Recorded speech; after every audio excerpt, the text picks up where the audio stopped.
Hello guys! Welcome back to my channel. For today's video ay gagawa ako ng isang recipe na sana ay magustuhan nyo.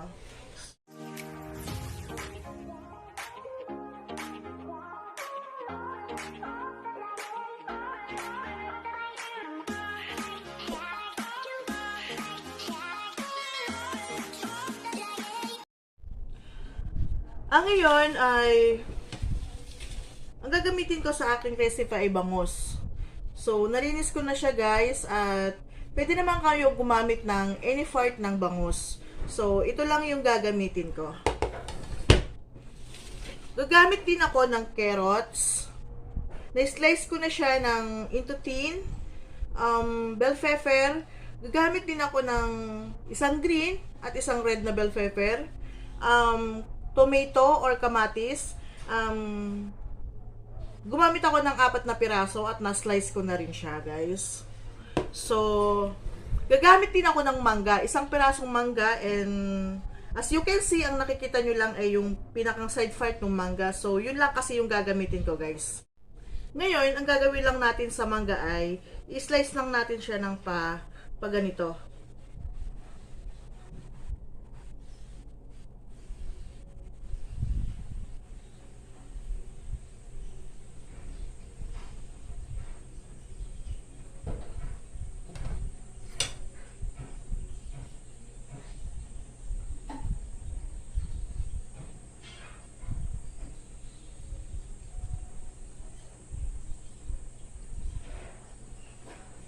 Naisip ko gawin ng ganitong recipe guys kasi gusto kong mag-share sa inyo or magbahagi sa inyo ng kakaiba namang diskarte ng pagluluto sa bangus.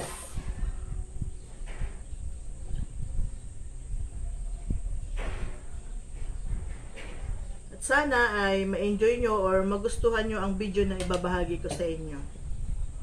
So, yan guys. Gatuhin nyo lang natin siya after natin siyang ma-slice ng parang pa-slant.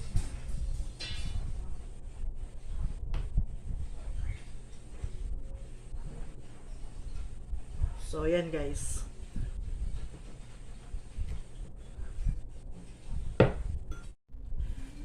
At ngayon naman guys, ang gagawin naman natin sa ating bangus ay bubudburan lang natin siya ng tiko konting asin.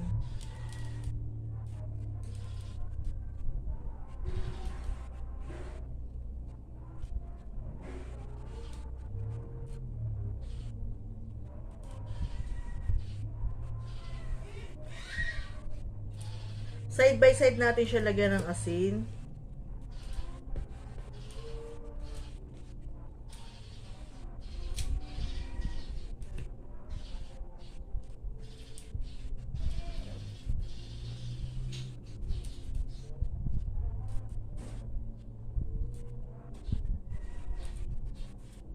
Then, budburan natin siya ng paminta din.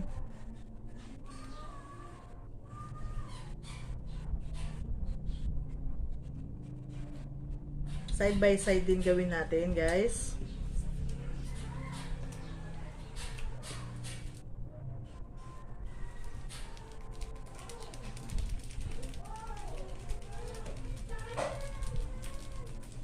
And then, ready na natin siya. Una, ay ipiprito muna natin ang bangus. At guys, sa recipe ko na to ay gagamit din ako ng oyster sauce. So, let's start. Iprito na natin ang ating bangus. Sa ating kawali ay maglalagay lang muna tayo ng konting mantika. Kasi uunahin pala natin muna guys na i-pan fry ang ating bell pepper at ang ating carrots.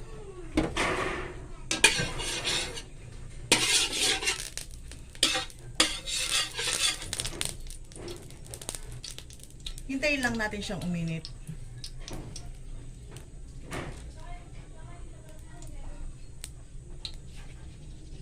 At kapag mainit na ay i-pan fry lang natin ang ating carrots ng mga 1 minuto.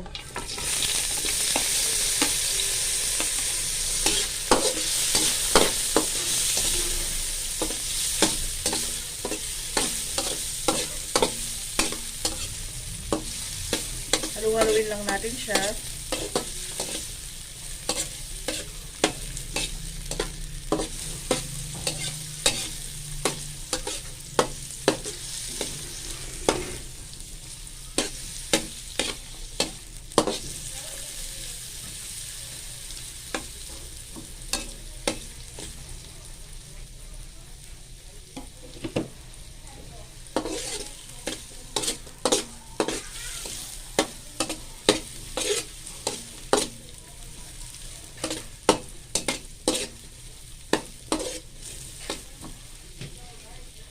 pan-fry na rin natin ang ating bell pepper. Kagaya ng sinabi ko sa inyo guys, ay gagamit ako ng bell pepper na green at red.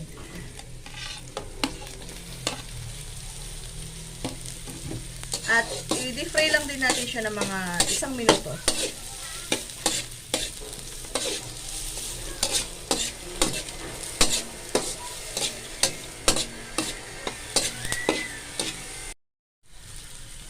At ngayon ay isa-set aside na natin siya guys.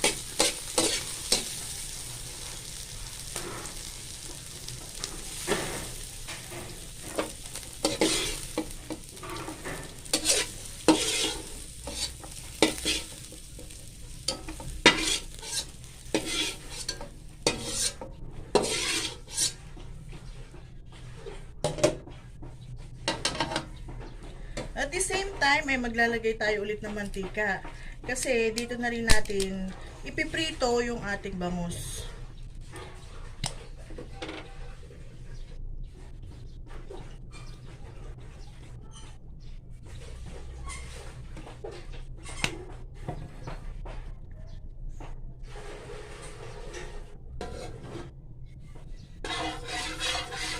Hintayin lang natin siya ulit uminit guys.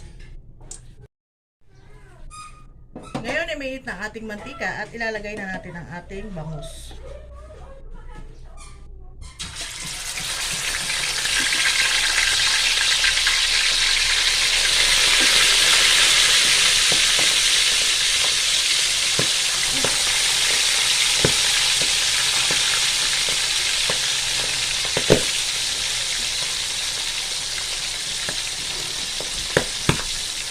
Medyo patasok lang.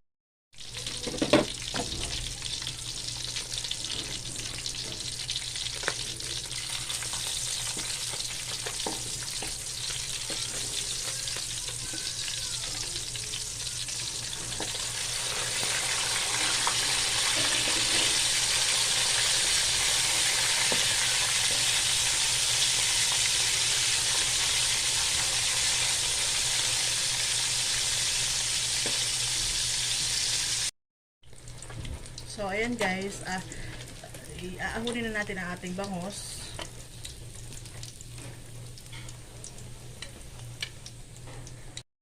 Ngayon ay dito na rin natin igigisa ang ating sibuyas. Nagbabas lang ako ng mantika guys. Dito ko na rin siya pinarito.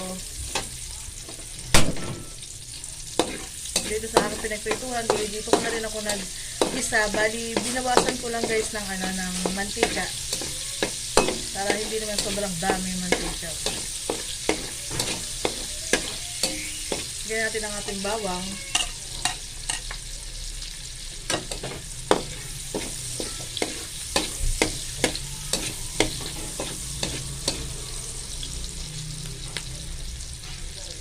Ang ating kamatis.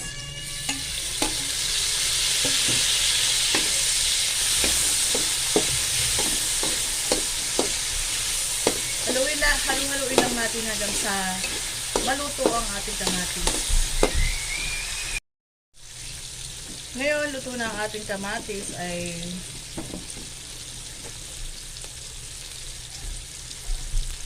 mag-a-add lang tayo ng 1 cup of water. Depende rin sa inyo kung gaano ka maraming sabaw yung gusto nyo.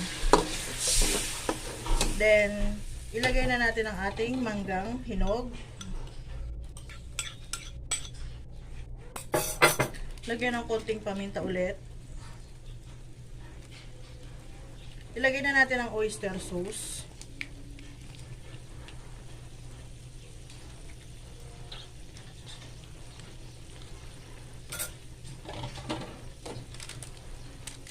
Konting magic sarap. At haluin lang natin siya ulit ng mga na 1 minuto.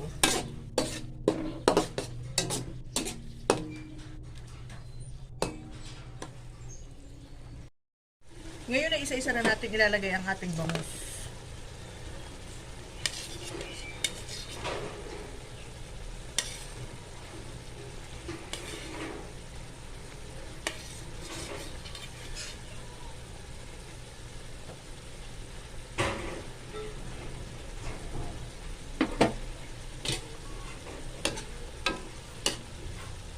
Ngayon ay ilalagay na rin natin yung ating na deep fry kanina na carrots at bell pepper.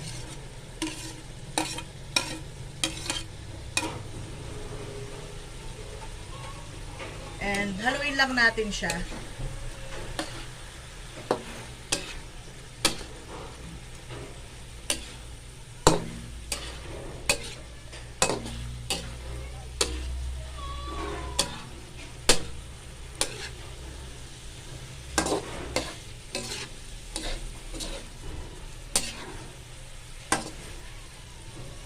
Ngayon guys, ay luto na ang ating bangus with manggang hinog. So, serve na natin guys. So, ayan guys. Ito na ang ating recipe for today. Sana ay meron kayong natutunan pang ibang diskarte ng pagluluto sa bangus. At sa mga hindi pa nakaka-subscribe sa aking channel, ay subscribe nyo na ako and don't forget to hit the notification bell para lagi kayong updated sa aking mga videos. So, ayun lang guys at maraming salamat. God bless everyone.